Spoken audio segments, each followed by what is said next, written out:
Jim, what did you see from the last matchup between Darius Slay and their wide receiver?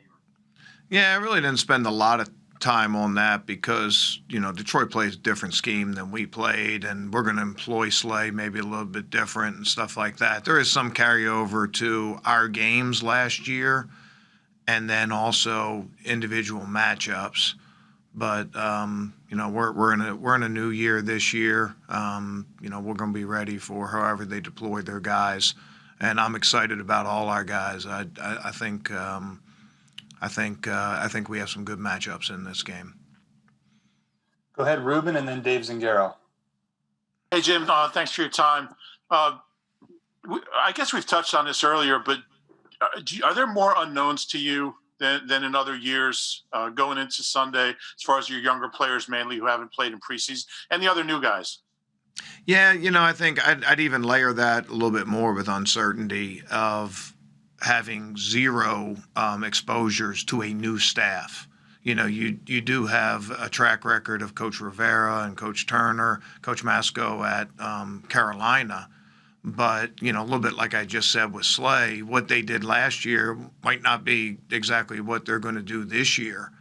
And usually, you have some ideas based on last year, and then you sort of confirm or disprove those things through the preseason. And there's always a little bit of uncertainty in that opener because teams, don't show certain things in the preseason or whatever. But just having zero preseason games, it's unusual. It harkens back to colleges when you're playing an unfamiliar opponent in the opener.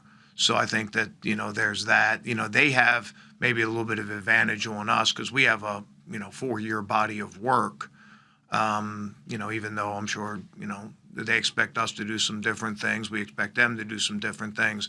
But, they have a little better body of work with us, with the continuity of our coaching staff, and, being able to watch scheme and things like that, as opposed to us versus them. So I think that's one. And then you're right. Again, I think I mentioned last time I was here of, rookies all having little marks that they hit, and some of those are experiencing hard times, and getting themselves out of it. And, the first time you do things, whether it's your first time in your NFL career or first time in life, you're going to make some mistakes, and then you slowly vet it and get out of those kind of things. But their first exposure, their first action is going to count. So, there is a little bit of unexpected. But, again, I'm excited about that. I think all those guys have shown that they belong in training camp, and I'm excited to see what they can do on Sunday.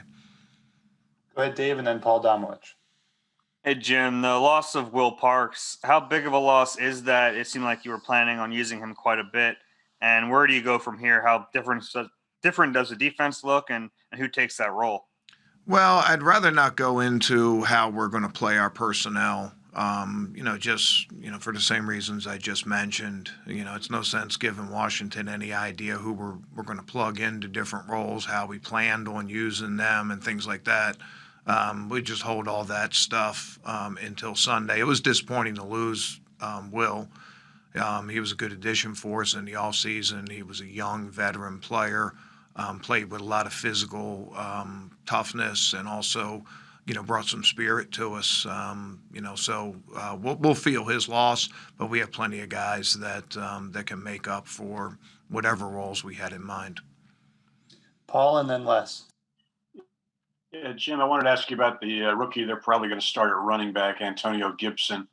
Obviously, you don't have any preseason tape of this kid, so you got to go by his college tape when he was essentially a slot receiver. Your thoughts on him and the challenge that he and his receiving skills and speed present to your linebackers? Yeah, I wouldn't necessarily think that he was just a slot receiver last year because he did get running back snaps, and we did go back and watch, the way he played last year at Memphis. He's a little bit different than some of these other guys that have been that running back / wide receiver, because generally they're maybe a little bit on the lighter side and things like that. This guy is a 6 foot, 230 pound type guy with explosive straight line speed. So, we have to respect him whether he's lined up at the running back position or lined up at a wide receiver position. And when he is in the open field, we're gonna have to do a good job tackling and maybe even gang tackling, because we're not talking about a 180 pound guy or 190 pound guy. We're talking about a guy that's probably around 230 pounds on Sunday, and has the speed if he can make you miss to go to distance, but also could use his power and try to run guys over. So he's a little bit different, but we would expect him to certainly have a big role, and we're sort of just speculating of how they would use him, but we'll figure it out on Sunday. Les and then John. Hi, Jim. Well, I was going to ask you about the defensive end rotation, but I guess that wouldn't be a very probably not going to talk about that. So I will move on. But I will say this, Les. In general, you guys know that rotation is very important to us, from a year-long effort to keep guys fresh and an in-game effort to keep guys fresh. And, I haven't thrown a baseball analogy out, but you guys know my baseball analogy there. It's easier to come in and throw 100 miles an hour if you're only pitching for an inning or two. And we expect that from our guys. So that's no secret, and that hasn't changed for us. Okay. So the other thing I was going to ask was Dwayne Haskins. He had a game against you guys late last season, and he played pretty well. What kind of challenge does he present? How do you see him as a quarterback? Yeah, he's got some really good arm talent. He made some throws in that game. He fit some really tight windows. Maybe even the first completion in that game, he threaded the needle on a completion against zone that really showed, number one, his accuracy, number two, his arm strength. And maybe it was even a little more mobile than we expected coming into that game. Ran the option on us a couple times, made a couple plays there, and and did have some scrambling. He didn't run a great 40 time, but we've learned to respect his athletic ability. We already knew to respect his arm, and I think that as we saw last year, he was improving as he was getting more experience. Some of the mistakes he made in the games before he played us, he came and corrected some of those mistakes, and we gave him similar looks, and he knew where to go with the ball. And you expect that from young players. You expect them to improve, and a lot of times, particularly at the quarterback position, you'll see players make a big jump from year one to year two. Now, he didn't have an off-season program, just like our guys didn't have an off-season program, but we certainly expect him to improve over last year, and we know. I think it was a good situation for us. Number one, we were able to get the win, but number two, we sort of got punched in the nose a little bit, and have a better understanding now the plays that he can make, and the respect that we need to have for him. Thank you. Go ahead, John, and then Zach. Hey, Jim. Good morning. Wanted to talk to you about two of the younger defensive backs. You kept Craig James and Marcus Epps at safety. What did you see? Obviously, Rasul had played a lot of football for you. What did you see from Craig to be comfortable, and Marcus as a single high safety as well? Yeah, I think Craig was one of our most improved players. He went from being sort of a special teams only guy last year, and he did have to start against the Jets. But he was more of a niche special teams player for us this year, and came in from the first day of training camp and really looked like a different guy. His coverage skills were outstanding. Knowledge of our scheme was outstanding. Gave us some versatility, and he did all of that with also. I don't want to speak for FIP, but I saw him as an improved special teams player. So we were really excited about Craig and what he can do. He's tough. He's fast. And now he has a little bit of experience in our scheme, and we're excited about what he can do. And I probably put Epps in that same category. Came to us middle of the year last year. We plugged him in some of our dime packages, but we limited what he was asked to do in our defense. He played a lot in the post, and the other guys like Rodney and Malcolm sort of covered up. But, with the whole, gaining some experience last year and, just adding another year in the same system from the very first day of training camp, not only was he improved mentally, and he's been always good that way, but just understanding and the little intricacies. But he was improved physically too. Was faster, more explosive. He did miss a little bit of time with some injury stuff in training camp. But I saw those guys as really improved player for us, and I think both of those guys will play a big part in in our effort this year. Zach and then Mike. Hey Jim, the Craig James question is a natural lead into what I was curious about. In letting go of Douglas and Jones, you're a little thinner at outside spots for reserves than you've been in the past, and that's a spot that you've had to use quite a bit. How do you feel about the depth at that position, and can the slot guys bounce outside if need be? Yeah, I'm not privy to all those decisions that go into our final 53 and things like that, but I can speak of how we're prepared. And just different things like that. I'd probably put Cravon LeBlanc in a similar category that I talked about with Craig and Epsy. Is we sort of always viewed Cray as just a nickel, even though against the Giants a couple of years ago he had to go and play outside corner for almost a whole half and really did well for us. But in his career, particularly the NFL career, he's really been more of a nickel slot.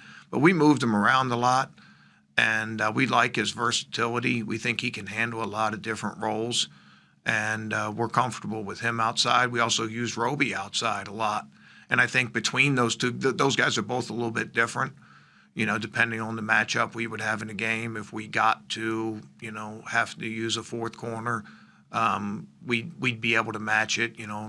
Cray's a little bit bigger, a little bit stronger, and Roby's probably got a little bit more quickness, a little bit smaller, but it does give us the ability to be able to handle, in-game injuries and things like that, which, as you mentioned, are things that are going to happen over the course of the year.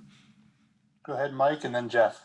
Hey, Jim. I was just wondering, with your personnel background and obviously overseeing the defense, when guys like Jones or Douglas or Sharif Miller, who are high draft picks, don't work out, how much ownership do you take in that? How much do you kind of think about that when those things don't work out?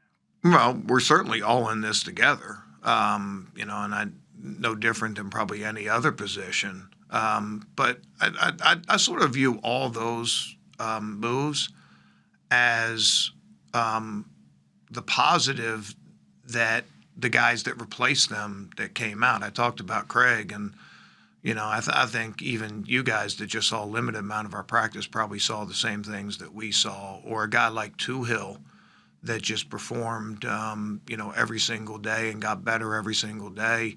And I thought Sharif was a much improved player. But, when it comes down to it, you only have so many spots on your 53. And I view, a lot of those roster decisions, again, not all of those I'm privy to, but I view those as more example of guys that performed really well, that we were excited about, that earned their way onto 53, rather than being disappointed in someone or moving on from someone. I'm really excited about the guys we have, and I think like I said, there's really, like, those guys didn't make the team by default. They forced those hard decisions on us because of their play in this training camp. Go ahead, Jeff, and then Rob. Jim, you've always spoken very highly of Derek Barnett, and yet in his first 3 seasons, the production hasn't been there. I know numbers aren't everything, and injuries have been an issue, but why do you believe in him, and what do you expect out of him in year 4? Yeah,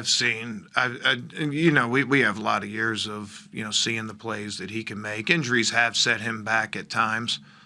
I think back to that Miami game that we played. Unfortunately, we lost, but I don't think I've ever seen him play better. And then he hurt his ankle in that game, ended up having to miss a couple games after that. But he went in and was out of the game for a while and got that thing taped up. They probably used about 4 or 5 rolls of tape to tape that thing up. Came out on one leg and was still playing really good. I'm still very bullish on Derek. I think he's going to play a big part in what we do. He's tough. He can rush the passer. He plays with great effort. He's not the biggest guy, but he's strong at the point of attack in the run game. I think he fits our system. He has had some unfortunate things with injuries, but he'll put those behind him. We got time for a couple more. So Rob, Dan, and Bo. Hey, Jim, do you anticipate that teams with either new coaches or new quarterbacks are going to simplify their playbooks early in the season? And how do you prepare for that? Do you have to change anything, if at all, or just go off what you know them to do? Yeah, I mean, we just have to prepare ourselves the best we can, and we have to know ourselves well. We have to know our schemes and our adjustments and things like that. I don't think any offense is simplifying right now. I mean, there's so much complexity to the offensive game in the NFL right now, with all the different kind of motions and different ways they're using personnel as hybrid players and things like that. I don't think anybody's backing off of that when it comes to early in the season stuff. I think it's up to us to sort of be us, as good as we can be, as opposed to just going too much, particularly early in the season, off of what we think might happen. Go ahead, Dan and Bo. Jim, you mentioned Hill a little bit earlier. Howie mentioned him as a guy that really had an uphill battle to a roster spot during camp. What did you see out of him, and what does he do well, and what can he bring, to the 53 right away? Yeah, from the time he got here, he did nothing but improve. He did nothing but do things exactly the way he was coached to do them. And you saw that in his, in the productivity that he had. He like I said, he looked different at the end than he did at the beginning. And I really liked that. I really respected that. Very rarely made mistakes. And if he did make a mistake, he was quick to correct it. He played with a lot of energy and brings some size and some speed to that position, some length and some speed. Really earned his way onto our team this year. Hey, Jim, what is given that you haven't had actual games, what is a realistic learning curve expectation for Jalen Mills at the new position? We're